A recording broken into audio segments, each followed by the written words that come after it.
Bulan Kitab Suci Nasional tahun 2023 ini, kita diajak untuk mendalami tema tentang Allah sebagai sumber kasih dan keselamatan. Tema ini diinspirasi oleh Nabi Yunus dan Nabi Yoel. Ayat emas BKSN 2023 adalah Allah yang pengasih dan penyayang, panjang sabar, dan berlimpah kasih setia. Selama bulan Kitab Suci kali ini, sambil lebih dalam mengenal siapakah Allah, kita akan berfokus pada kasih Allah. Sebab kasih ini sangat identik dengan Allah sendiri.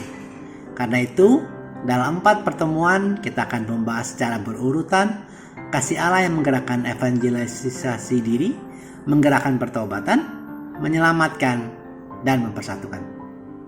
Shalom, saya Agustinus. Selamat datang pada channel Touching Heavens.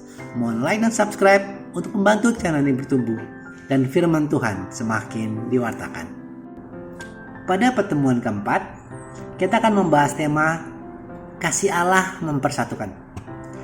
Paus Fransiskus mengingatkan bahwa manusia dalam keluarga, baik rumah tangga, suku maupun bangsa, terpecah belah dan terkotak-kotak yang dipicu oleh kepentingan atau keegoisan ideologi tertentu. Keterpecahan mengancam persaudaraan. Padahal persaudaraan merupakan wujud nyata dari komunitas umat beriman yang saling mengasihi. Perikop yang akan kita bahas dalam pertemuan keempat, yakni Yoel bab 2 ayat 28-32, menegaskan bahwa yang menyatukan umat beriman adalah Allah karena kasih-Nya dalam wujud roh-Nya tinggal atas semua orang beriman. Allah menyatukan umat beriman melalui roh-Nya yang dicurahkan dalam diri semua orang, dan semua orang menerima roh yang sama dari sumber pemberi yang sama. Roh ini memampukan umat beriman untuk bernubuat dan mewartakan firman Tuhan. Mari kita membaca dan belajar dari bacaan kitab suci pertemuan kali ini yang diambil Yoel bab 2 ayat 28-32. Kemudian daripada itu akan terjadi bahwa aku akan mencurahkan rohku ke atas semua manusia. Maka anak-anakmu laki-laki dan perempuan akan bernubuat. Orang-orangmu yang tua akan mendapat mimpi. Teruna-terunamu akan mendapat penglihatan.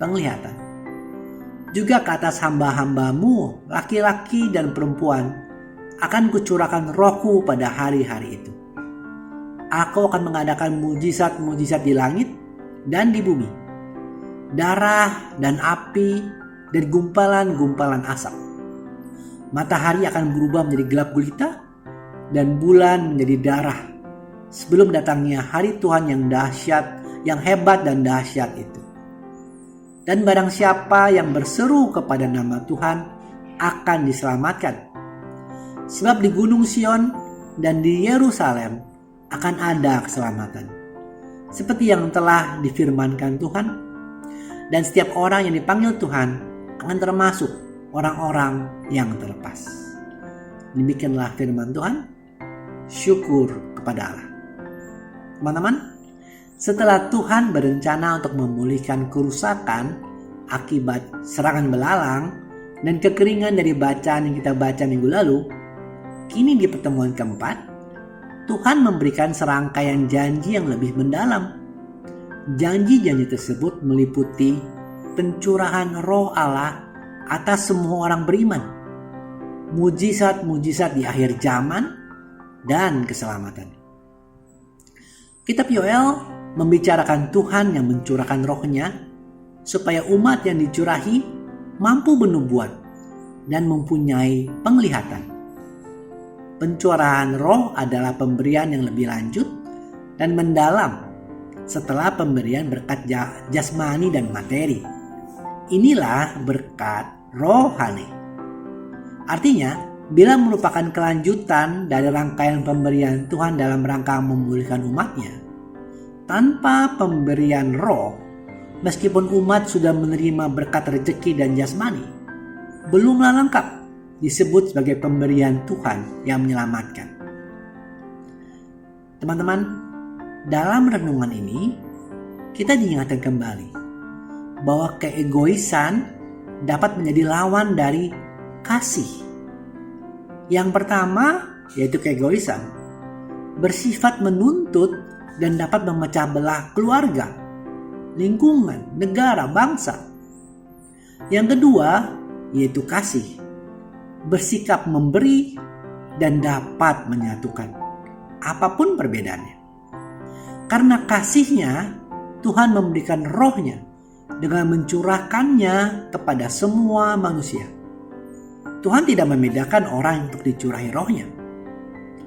Roh Tuhan memampukan kita semua untuk menubuat. Artinya mengkomunikasikan firman-Nya kepada sesama manusia.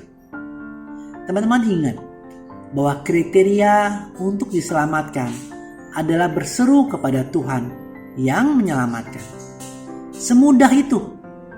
Tentunya disertai seruan dengan hati yang percaya ya. Tuhan yang disembah dan yang menyelamatkan adalah Allah yang satu dari semua orang. Meski orang dapat berbeda-beda, suku, bahasa, pendidikan, status sosial ekonomi, tetapi mereka mempunyai Allah yang satu dan sama. Ingat lagi bahwa kriteria untuk diselamatkan oleh Tuhan bukanlah kaya atau miskin, guru atau pedagang, agamawan, politisi, tapi hanya berseru dengan segenap hati percaya kepada Tuhan. Tuhanlah yang menyelamatkan, dan dalam menyerukan nama Tuhan, kita semua adalah keluarga yang bersaudara, karena kita mempunyai Allah yang satu dan sama. Sebagai penutup, mari kita renungkan kesulitan-kesulitan apa saja yang membuat keluarga, masyarakat, dan bangsa kita saat ini untuk bisa menjalin persaudaraan sejati. Semoga renungan ini bermanfaat bagi Anda, dan terima kasih sudah menyaksikan. Sampai bertemu pada video kanal Alkitab Rabu depan.